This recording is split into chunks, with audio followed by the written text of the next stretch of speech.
We're bringing together marginalized communities and artists who are often not given the opportunities to do this work into the fold. We are trying to kind of bring back the focus to, which is the storytelling that can move people in really beautiful ways. In line with our fundraising campaign, we're in tandem joining with Do Good to partner for our Seed and Spark campaign. I'm Anne-Marie Agbodji. I'm the writer, director, and lead actor for Breaking Up. And Breaking Up is a film that explores womanhood and the societal pressures and biological clock that women are often put under by exploring a relationship unraveling in real time and through time jumps through the relationship. There are themes of father time that are imprinted in the script where we get a visceral feel of the pressures of time on a woman's body. And essentially, it is a film exploring the right to have a choice for one's own body and to choose the type of life one would like to live, all while putting out a warning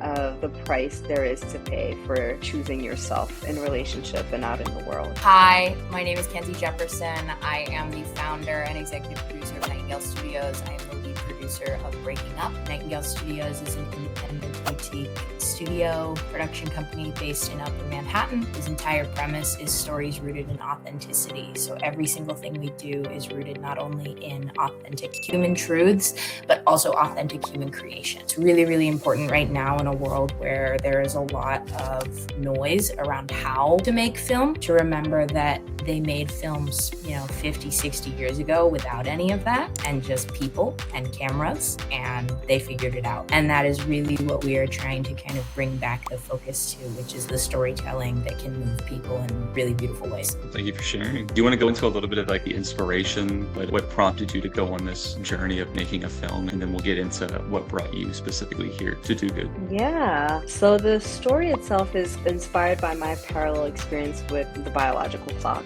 as a woman. Initially wanted to write about my experience, which is more on the opposing end of the spectrum, where I want to have kids, I'm trying to have kids and going through rounds of IVF, but it's just not working. And the pressures of society, religion, culture, and just strangers really, and how we easily are so comfortable to imprint our own opinion on somebody else's journey, especially when it's about a woman and her body. But I didn't want to write just for me. I wanted to write a story that was more about the general experience of societal pressures on women. And so it felt like with the times we're living in, with everything that's happening, and also just observing family members who did not want kids or who did want kids and the assumptions that went with that, just seeing that regardless of where you position yourself on the discussion, the pressures remain the same. So I thought that it would be more interesting to write about the pressures themselves and the psychological and emotional impact on a woman's well-being and mental health, rather than just only focusing on my story or on the story of a woman who doesn't want kids. So it's broader than just characters who are separating because they want different things. It's more about the pressures that are universally felt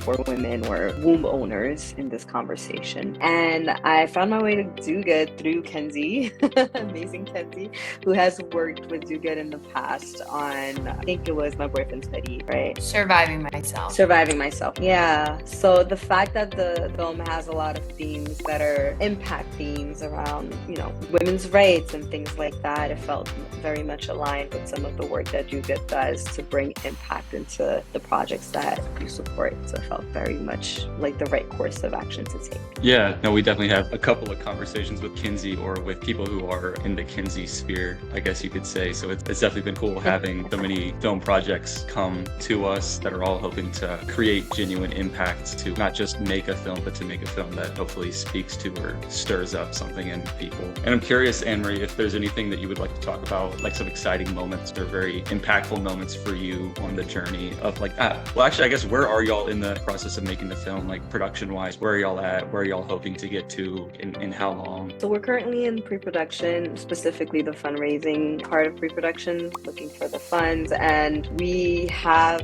our key team members locked in. We have our script locked in. We're we're preparing to lock in locations and all of the other elements. And Kenzie, you can jump in at any time. And we're hoping to raise $35,000 for the entirety of the production. So this includes actual production and post-production as well. It's always great to raise even more, because with more money we can do much more, especially because there are elements of VFX in this film that are going to be a good, fun challenge. And so that's where we're at right now. We have a pledge for $5,000 that we're trying to get secured now. This is from our creative producer, who is on medical leave, so we're very much aware that it might be a little bit more difficult to get in contact with her at the moment. But we're going to keep following up and see what happens. And essentially, ideally, we'd love to raise the full amount so that we have what we need to go into production for July, specifically the dates between July 20th and 26th. That's what we're aiming for. Oh, and an exciting part of our process right now is that we just secured our DP agreements going out soon, I think, Kenzie. We have Charlotte Dupre join us. They have won numerous awards and accolades for their work in the past and have premiered at Tribeca, which is really exciting. So there is a reputation and weight and an assurance of expertise behind the team we're putting together, and that's really exciting to share. Absolutely. I guess on the other end of that, what are some of the challenges that y'all faced? I know obviously for a small production budget, funding, that is a very tricky element of it. Me and Kamar both come from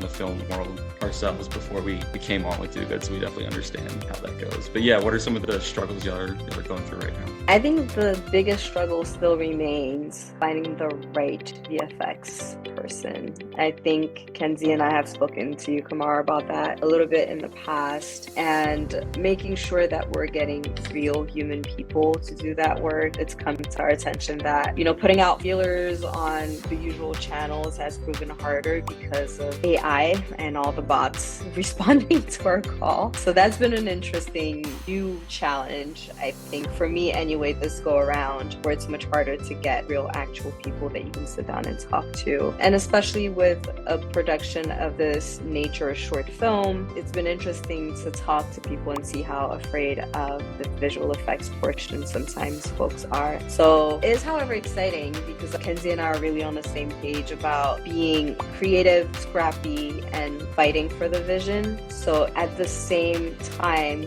we have this drive to make it happen no matter what, which makes this challenge a fun one to take on, I would say. Cool. Like you had said, y'all just got a DP, which is a pretty big deal in terms of securing funding, I guess, just general direction. So what are some milestones, that you see for your project, what people can be looking out for in the very near future before production really starts ramping up? Yeah, so in line with our fundraising campaign, we're in tandem joining with Do Good to partner for our Seed and Spark campaign. So we're preparing the video for Seed and Spark, which I think is going to be a huge key in getting people to learn about the project, understand and resonate with the project. I'm really excited about this immediate next step coming up. Also sitting down with our DP Charlotte and coming up with the images and our set and shot list, really honing down on the vision, getting that preparation work is going to be super exciting.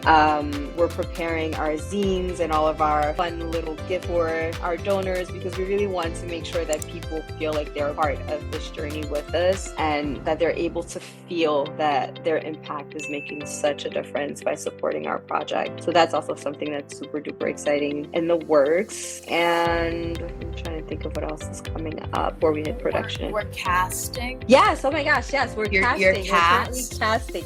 I'm cast, but we're currently casting our second lead, Chris, putting out the call soon. I think within this week is our goal. By the end of this week, putting out the call. So that's going to be really nice to also bring this person on to join us in a crowdfunding campaign. So folks who are joining the fund now and donating are going to follow along with our journey. And I think that's what makes it so personable. Oh, and I just have to add one last thing, where we've also secured some of our visual artists. Part of our film is also bringing together New York City artists and highlighting their work and the talent that is within the city. So we have secured agreements with our film scorer, with a couple of indie musicians whose songs we're going to use in the film. And we recently just secured our visual artist who's going to create artwork that Chris supposedly creates in the films. It's a real collaborative project, and we're really excited to bring together so many amazing artists. It's cool to see how donors can kind of be a part of the journey as they're donating. And on that note, what are some ways that people can impact your project, that people can donate, can reach out to you? Yes, so definitely donating through Do Good and also through the Seed and Spark, which will be linked onto Do Good once it goes out, is the biggest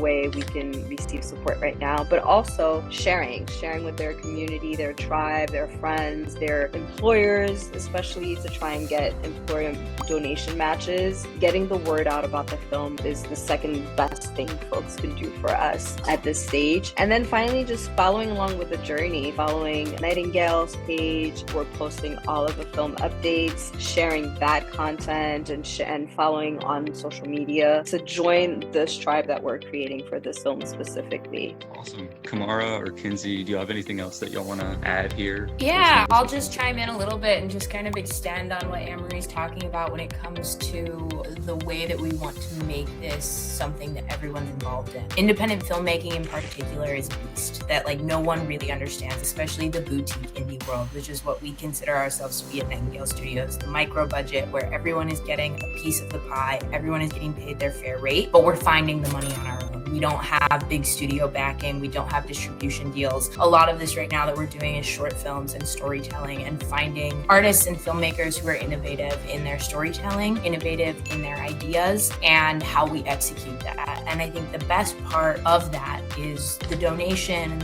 the financing is a part of that. So we've been starting to kind of change our perspective and how we approach that. And it's not just saying, hey, open your wallets. It's actually saying, hey, be a part of this film. Be a part of not just this film, but be a part of a movement. We at Nightingale Studios are making films for the audiences who want to see them. Our entire aim is to bring people in with this incentive of fiscal sponsorship that allows kind of that confusion or hesitation in backing independent film where there isn't a profit guarantee. You have this opportunity with fiscal sponsorship to take some of that, stress and anxiety and the clenching of writing a big check and not knowing what you're getting in return. It goes off the table a little bit with the tax deductible benefits. And because of that, we're trying to really shift the narrative around what we can make indie filmmaking, especially here in New York. And we're kind of adopting this motto of a movie for the people, by the people, and almost kind of taking this like gritty idea of bringing everyone together to make not just the film for 3 days on set, but through every single part of the process and bringing everyone along that journey as we do it. That's awesome. As a former, I'm not completely out of the film industry, but less so now. It's really cool to hear about a studio and projects like that that are like super micro budget, but are just all about bringing people together, making everybody sort of like on the same playing field. And then through Do Good, through the fiscal sponsorship, really bringing donors into, like you're saying, kind of secure. There's not a guarantee how everything's going to go, but at the very least, there's this tax deductibility that you can trust. And then also you're helping out small independent filmmakers. It seems like a win-win for everybody. Yeah, if I can add to that, what Kenzie just said also, what I love about our partnership between Kenzie and I is that we're both very much passionate about having a fair set and having a set where not only every artist is being paid their fair share, but also we're challenging directly through the indie filmmaking process some of the disparities in Hollywood and in the industry. We're bringing together marginalized communities and artists who are often not given the opportunities to do this work into the fold. So from women, non-binary artists to BIPOC artists, we're really intentional about making sure our set is equitable through the hiring process and also through every part of the process actually about this project specifically. And also another aspect of that is remembering that both of our missions are to make stories for people. We want to prioritize and highlight human talent. We're stepping away from the tendency to go into AI to facilitate all of the things that are necessary for creating movies at this stage, and remembering that part of the movie making process is the community building, is the bringing together different perspectives and talents, and not just jumping to the easiest way of doing things. So that's something that I think is really important to both of us that we love to highlight as well. I totally agree. Well, if there's nothing else, I think that'll be it. Thank you guys for y'all's time. It was good to see you again. Thank you, Tyler. Good to see you.